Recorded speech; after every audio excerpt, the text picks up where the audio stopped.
Welcome to మహా వ్లాగ్స్లో ఈరోజు catering వాళ్ళు భోజనాల్లో పెట్టే గోబీ 65ని ఇంట్లోనే ఎలా తయారు చేసుకుందామో చూద్దామండి. ఈ క్యాలీఫ్లవర్ 65ని ప్రిపేర్ చేసుకోనికి నేను ముందుగా మీడియం సైజు ఉండే 2 క్యాలీఫ్లవర్లను తీసుకున్నానండి. వాటిని చేత్తో కానీ నైఫ్తో కానీ ఈ విధంగా ముక్కలుగా కట్ చేసుకొని పక్కన పెట్టేసుకోండి. ఇప్పుడు స్టవ్ మీద ఒక గిన్నె పెట్టేసుకొని దాంట్లో వాటర్ పోసి మనం ముందుగా కట్ చేసి పెట్టుకున్న క్యాలీఫ్లవర్లను వేసేయాలండి. వీటిని ఎక్కువసేపు బాయిల్ చేయొద్దండి. బాయిల్ చేస్తే మనకి 65 అనేది మెత్తగా వచ్చేస్తుంది.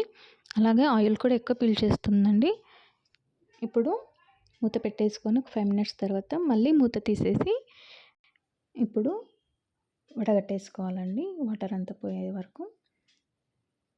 ఇది చాలా వేడిగా ఉంది కాబట్టి నేను కొంచెం చల్లనీళ్ళు పోస్తున్నానండి. మరి వేడిగా చేయలేము కదా, అందుకనేసి టైం టేకింగ్ అనేసి వాటర్ పోసేసుకొని తర్వాత ఇంకో ప్లేట్లోకి షిఫ్ట్ చేసుకున్నానండి. ఇప్పుడు దీంట్లో మనము ముందుగా కట్ చేసి పెట్టుకున్న ఒక 3 పచ్చిమిర్చి వేసుకున్నానండి. ఇప్పుడు 1.5 స్పూను కారం వేసాను. మీకు ఎక్కువ స్పైసీ కావాలనుకుంటే ఎక్కువ తీసుకోవచ్చు, నాకు ఇది సరిపోతుంది. అలాగే 1/2 స్పూను సాల్ట్ వేసానండి.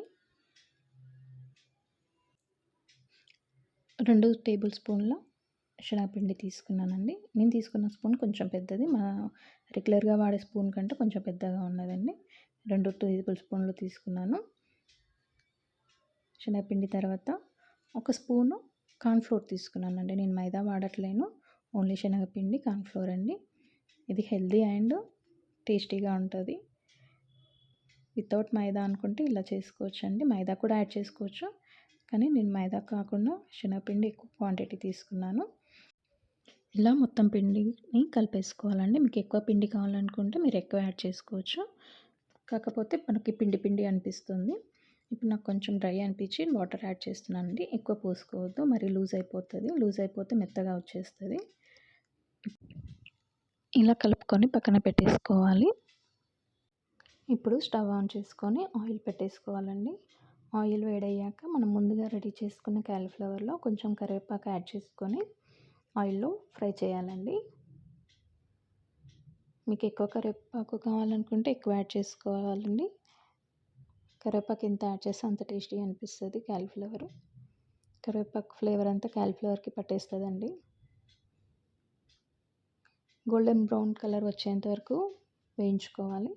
తర్వాత ఇలానే మిగిలిన క్యాలీఫ్లవర్ని అంతా డీప్ ఫ్రై చేసేసుకొని పక్కన పెట్టేసుకోండి. ఇప్పుడు ఆనియన్ కరివేపాకుతో గార్నిషింగ్ చేసి వేడిగా సర్వ్ చేసి మీ పిల్లలకు పెట్టండి, ఎంతో ఇష్టంగా తింటారు. అలానే మీరు కూడా ట్రై చేయండి, ఎలా ఉందో నాకు చెప్పండి.